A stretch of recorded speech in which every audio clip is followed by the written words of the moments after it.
It's Monday, December 18, and this is your Barbados Today Evening News Update. So glad you could join us. Police are yet to release the identity of a man whose body was discovered at a building at Baxters Road, St. Michael today. A Barbados Today news team witnessed the body being removed from the scene.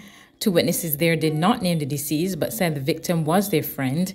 A tearful Angela Thorne made the grim discovery after 10 o'clock this morning and made the report to police. I went out and I decided to pass here and check him because I'm here for a long time. When they come here, say a lot of flies, so I went call the landlord and tell the landlord come and check. So then I tell him I call the police and them know I'll be finding in the house there. At what time you come to visit him? No, after 10 o'clock this morning. 10 o'clock this morning? After 10. Who he was to you? He was a family member? Very close friend. My good friend. The Corsi Hassan said the deceased was his friend and tailor. And he was my designer, my tailor. He made all of my clothes when they had events to go to, especially Christmas morning. He made my last Christmas morning outfit for 2020, which was fabulous.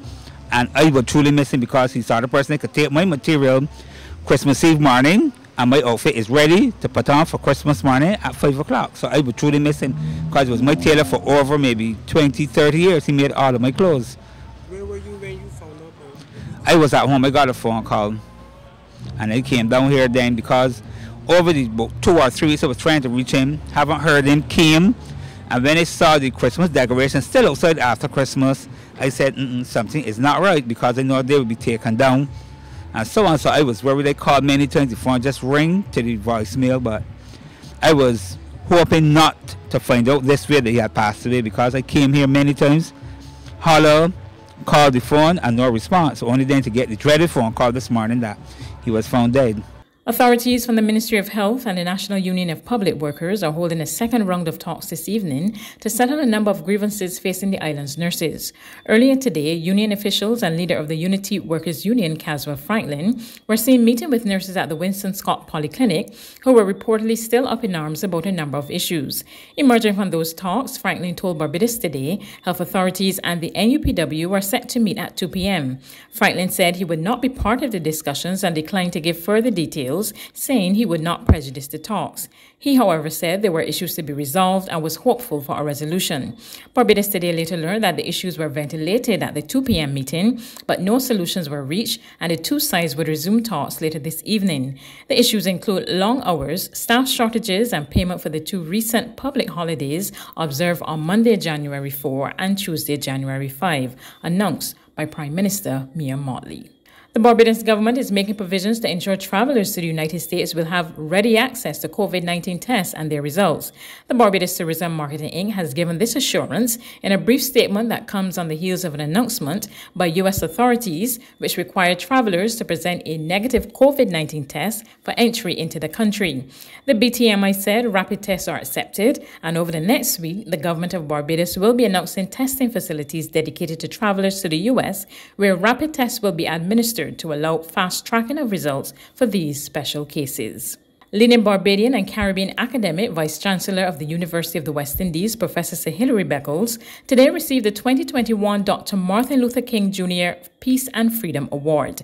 Reverend Al Sharpton, President and founder of the U.S. National Action Network, told today's virtual ceremony Sir Hilary was rewarded for his global advocacy, academic scholarship, and intellectual leadership in support of social justice, institutional equity, and economic development for marginalized and oppressed ethnicities and nations. Anyone that is familiar with academia, anyone that is a serious student of activism in the academic world, in the global struggle, anyone that has a serious tendency to study the struggles and the interconnecting of the struggles around the world knows of Sir Beckles and his work. And anyone knows anything about crickets knows about him too. He covers many areas, and it is our honor that he would accept this award this year and allow us to honor him, and through him honor the legacy of Dr. Martin Luther King Jr. and what he meant to the world. Sir Hilary said he was humbled and honored to receive the prestigious award. He said Dr. King's work has always been a guiding light. I grew up under the ministry of Pastor King and Dr. King. So I received a double dose of ministerial upbringing in the search of justice, looking out for the interests of the poor, committing your professional life to the development of the oppressed people, and knowing that our people were placed in a deep hole by Western modernity. And all of us who had the blessings of the capacity to do research, to write, to speak, our task has been to dig our people out of that hole and put them on a level playing field where they can pursue their God-given talents as a race, as an ethnicity. And this has been my life issue, Reverend Al, university, to study history and economics, because I wanted to know the history of our people, and I wanted to know the economics to advance their interests. And Dr. King for us was the perfect balance of that model: how to be a theologian, how to be a philosopher, how to be a political theorist, but at the same time, how to be a mobilizer, an organizer, and get out on the streets in the communities and get the work done. There's regional and international news after this short break.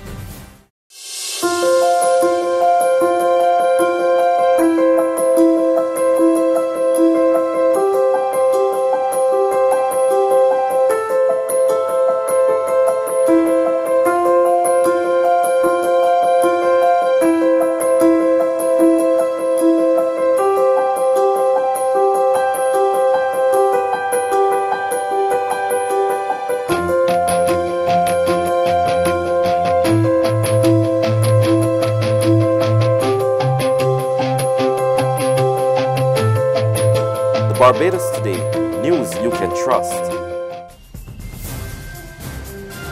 To regional news, Guyana's Chief Justice Roxanne George dismissed one of the election petitions brought by the APNU-AFC, but has given the green light to the other. She explained that President Granger was not served within the required 5-day timeline for filing the petition. And I must say categorically that the document exhibited as the acknowledgement of service by Mr. Granger is part and parcel of the evidence and cannot be treated as mere surplusage. Therefore, as the petition 99P2020, I declare that the petition is a nullity and cannot proceed for procedural non-compliance with the service of the said petition on the second respondent, who is a proper and necessary party. This petition is therefore dismissed. Petition 88P2020 will proceed, and directions will be given as to the progress of this petition. In world news, the Director General of the World Health Organization warns the world is facing a catastrophic moral failure over its distribution of COVID-19 vaccines, with wealthy countries gaining more access because they yield higher profits, while nations such as the U.S. report the distribution of more than 31 million doses to residents so far. He notes that poorer countries have received a paltry number of immunizations, and that's simply not right. Just 25 doses have been given in one lowest income country.